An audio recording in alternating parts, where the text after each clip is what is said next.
Hi hello all.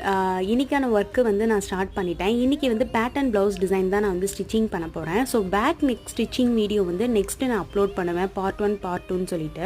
So final லுக்கு வந்து பார்த்திங்கன்னா இந்த வீடியோவில் லாஸ்ட்டில் நான் அட்டாச் பண்ணியிருக்கேன். நான் கண்டிப்பாக பாருங்கள்.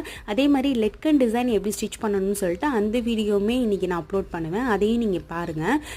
இந்த டிசைன் வந்து பிகினர்ஸ்க்கு ரொம்பவே யூஸ்ஃபுல்லாக இருக்கும். அவங்க ஈஸியாக ஸ்டிச் பண்ணிடலாம். இந்த டிசைன் வந்து ஸ்லீவுக்கு வைக்கலாம், நெக்குக்கு வைக்கலாம், ப்ளவுஸ் நெக்குக்கு வைக்கலாம், குர்த்தீஸ்க்குமே வைக்கலாம். ரொம்ப அழகாக இருக்கும் பார்க்குறதுக்கு. 3D டைமண்ட் நெக் அப்படின்னு சொல்லிட்டு நானாக வச்சுருக்கேன். ஏன்னா பார்க்குறதுக்கு அப்படி தான் இருக்கும் அது. ஸோ அதனால் நீங்கள் இதை மிஸ் பண்ணாமல் பாருங்கள். ஃப்ரண்ட்லலாம் நார்மலாக கொடுத்துட்டு பேக்கில் வந்து பார்த்திங்கன்னா இன்விசிபிள் பேக் ரோப் வச்சுட்டு நான் சொன்னேன் பார்த்திங்களா, டைமண்ட் ஷேப்லேயே இருக்கும், குட்டி குட்டி டைமண்டாக. அது உள்ளேருந்து வர்ற மாதிரி இருக்கும். வெளியில் இருந்து நம்ம இழுத்தாலும் கூட வராது. கண்டிப்பாக மிஸ் பண்ணாமல் பாருங்கள் எப்படி நான் ஸ்டிச் பண்ணியிருக்கேன்னு சொல்லிட்டு.